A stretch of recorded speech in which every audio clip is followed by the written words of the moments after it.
Новое путешествие!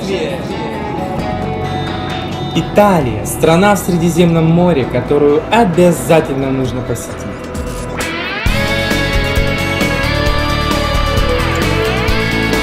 Конечно, Италия не маленькая, но всему свое время. Начну я со столицы, с Рима. Этот город огромный, очень древний и красивый. Еще бы, он являлся центром Римской империи в прошлом. Его строили многие века, им правили великие императоры и завоеватели.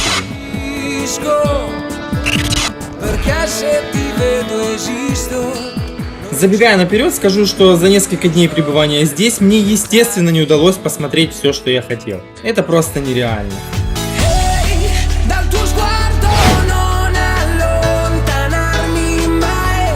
Зато я с радостью приеду сюда еще.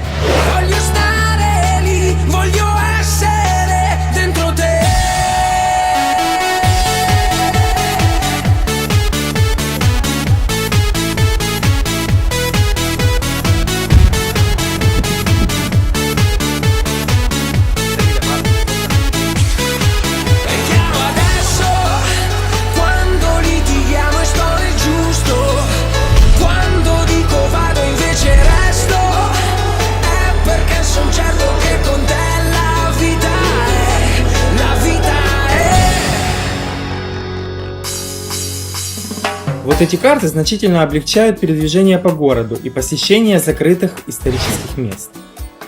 Кстати, мне очень понравилась квартира здесь. Компактно все устроено, но при этом довольно удобно.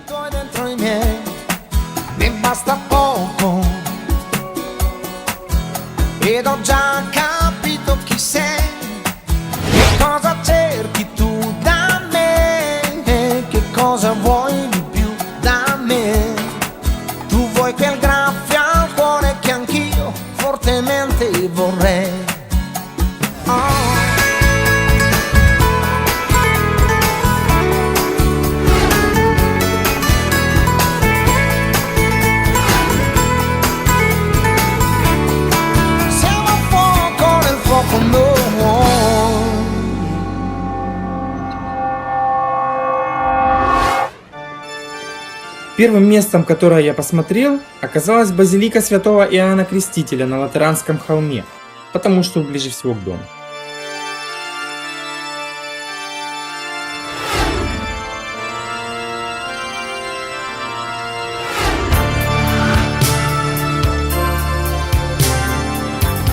Размеры соборов в Риме, как и по всей Европе, очень впечатляют. Очень религиозная атмосфера моментально переключает на определенное настроение. Хотя я абсолютно нейтрален в религии.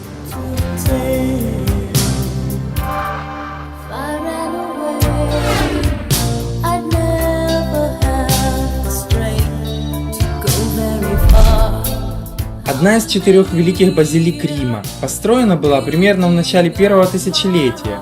Точнее, это было поместье знатной семьи латеранов. Но храм неоднократно перестраивался, расширялся и стал таким, как он есть в наши дни.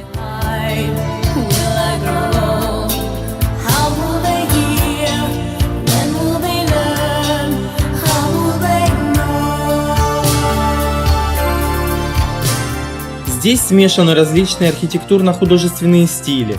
Здесь похоронены 6 пап католической церкви, которые возглавляли ее в разные периоды прошлого тысячелетия. О, денежки! Доллары, евро и гривны? Интересно.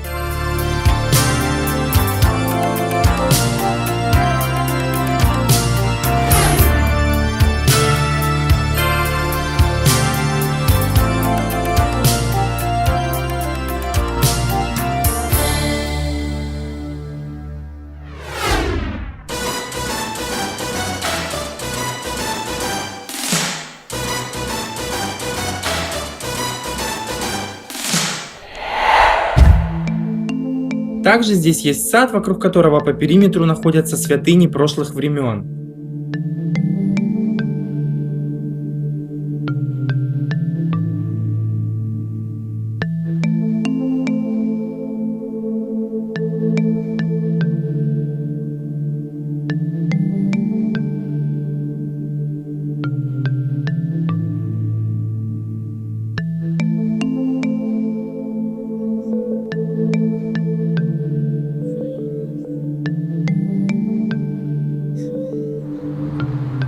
За базиликой расположена площадь, на которой стоит обелиск, привезенный из Карнака, созданный из красного гранита для египетского фараона Тутмоса III.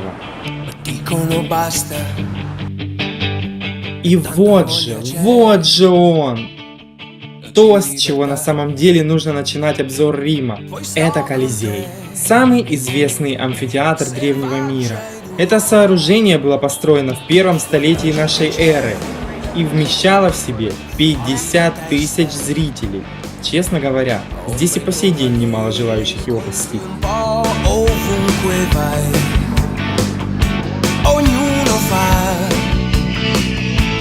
Кроме гладиаторских боев, в которых были убиты сотни гладиаторов и тысячи диких зверей, здесь также устраивали битвы на воде.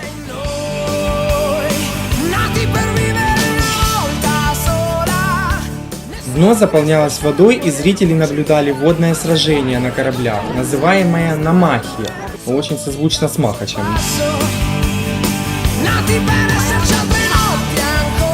А здесь, видимо, сидели императоры и наблюдали за происходящими действиями, хотя не факт.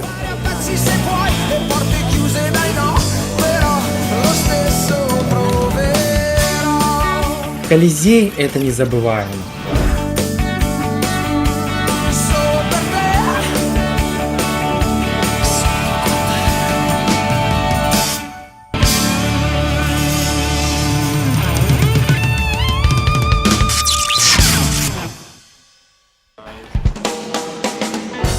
Не отходя далеко, расположена арка императора Тита, того самого, который закончил строительство Колизея. Построена, соответственно, была в его честь уже после его смерти. Здесь же, немного пройдя, можно попасть в так называемый Римский форум.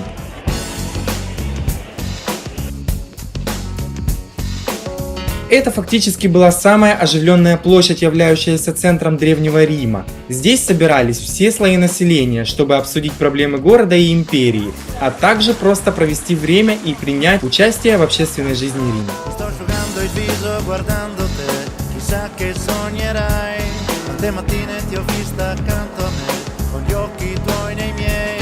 Территория на самом деле не маленькая, поэтому жителям было где потусить.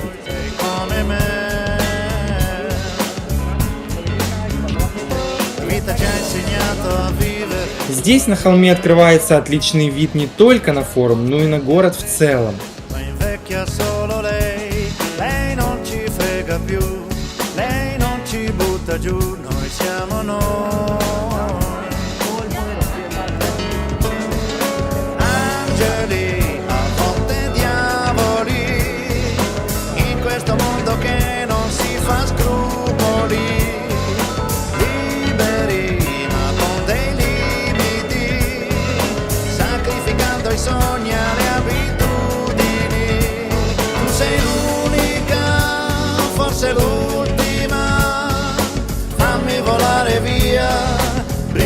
Di allegria, ora svegliati, voglio dirtelo, anche se già lo sai, quello che ti dirò.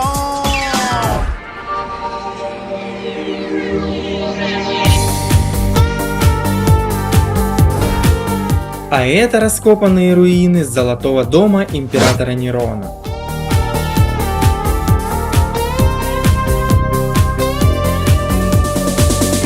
Размеры этого дворца просто капец какие колоссальные. Мужик умел жить в свое удовольствие. Кстати, ради того, чтобы построить себе этот грандиозный дворец, говорят, Нерон поджег Рим и любовался пожаром. А потом расчистил территорию и построил домик в центре. За это его позже и убили. Тратил много денег из бюджета на себя. Рядом залил себе искусственный прудик, на его месте теперь Колизей. Короче, шиканул с размахом. Да, и вид из окон у него ничего такой был.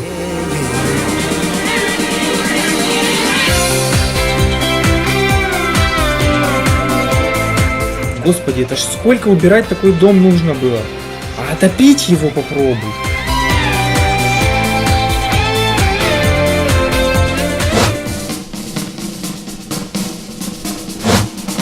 Прокатившись дальше, я попал на площадь Венеции. Здесь огромный архитектурный монумент Витториано в честь первого короля Объединенной Италии.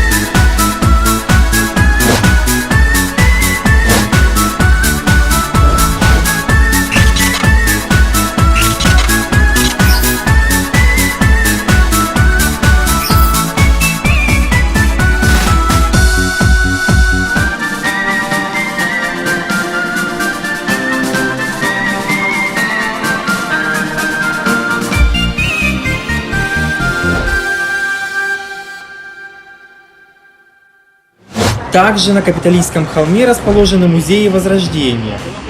Вот они. Основная часть Капитолия со статуями, памятниками и музеями вокруг. В Капитолийском дворце происходили заседания Сената, который решал государственные вопросы.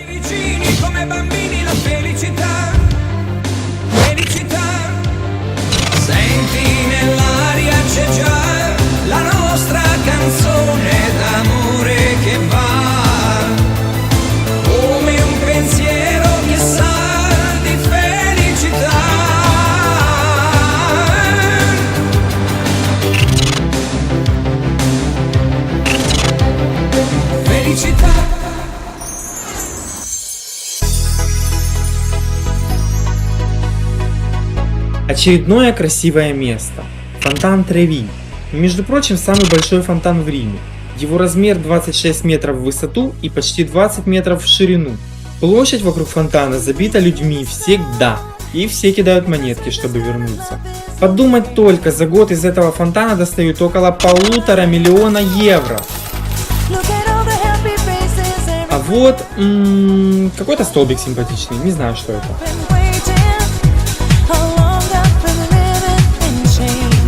Зато знаю эту шикарную лестницу. Это площадь Испании. Называется она так благодаря расположенному здесь испанскому посольству.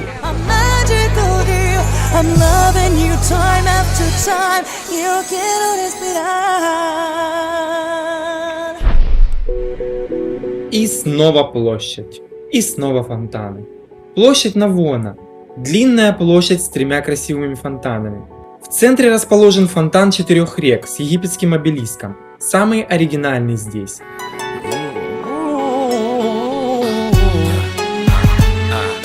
Фонтан Нептуна. Дворцы и церкви. И третий фонтан Мавра. Ох, вечно они все голые. Моими похвастаться-то нечем.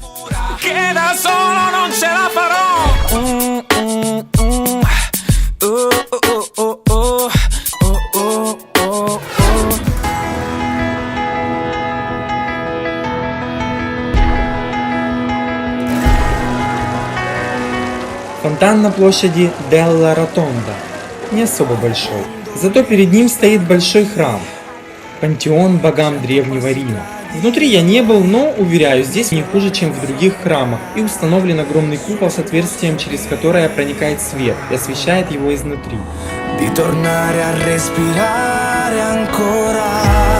Фонтанчик здесь тоже своеобразный. Архитектор включил фантазию как мог.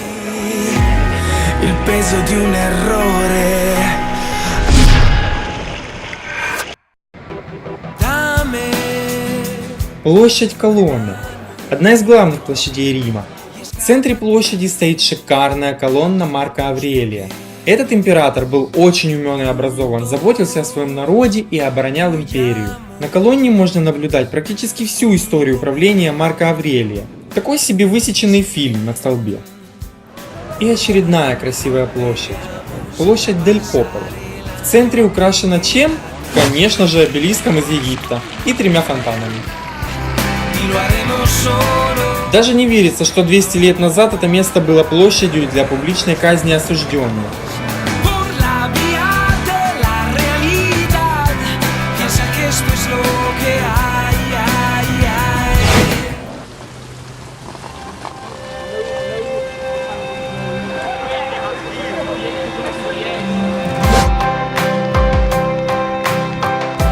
А недалеко отсюда занимает территорию вилла Боргезе с огромными садами и галереями искусств. Не мог не посмотреть. Этот великий ландшафтный парк в природной английской манере третий по величине в Риме, около 80 гектар. Когда-то земли в этом районе принадлежали семейству Боргезе, и кардинал Шипионе Боргезе вместо виноградников создал здесь парк. Вау, кого я вижу? Николай Васильевич Гоголь сидит здесь, отдыхает. Неожиданно. Также здесь расположились еще несколько, видимо, очень известных в мире деятелей искусства. Ну, этого Кучерявого трудно было не узнать даже издалека. Ой, вообще здесь очень красиво, спокойно. И несмотря на уставшие ножки, хотелось не спеша пройтись порассматривать все.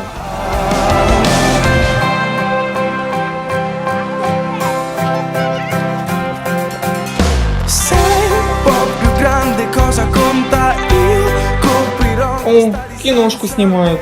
Неудивительно в таком месте.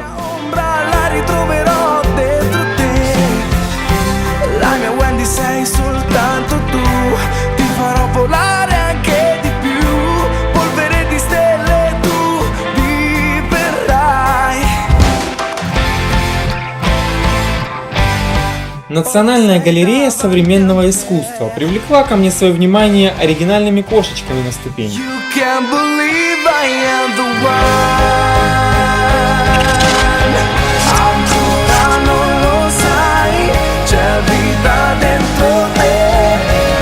И Виктор Гюго тут в Опувиле заблудился. Тоже с котиком.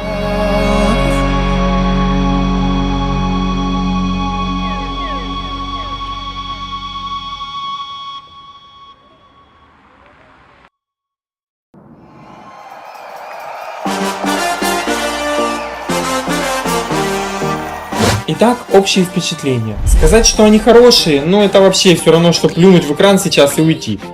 Все невероятно красиво и напоминает о могуществе Древнеримской империи. Здесь переплетались архитектура, искусство, история, величие, религия и атмосфера. Особенная атмосфера одного из грандиозных туристических центров планеты. Взлеты и падения, войны, разрушения и процветания, властные самолюбивые правители и, напротив, те, кто столетиями поддерживали на высоте римскую культуру.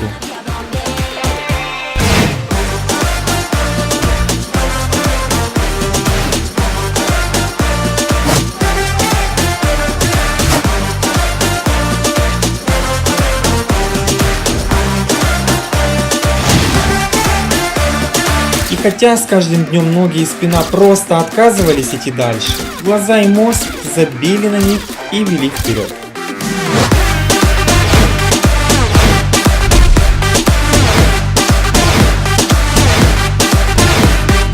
А то, что не удалось увидеть, представляет прекрасную возможность вернуться еще раз. И я с огромным удовольствием это сделаю.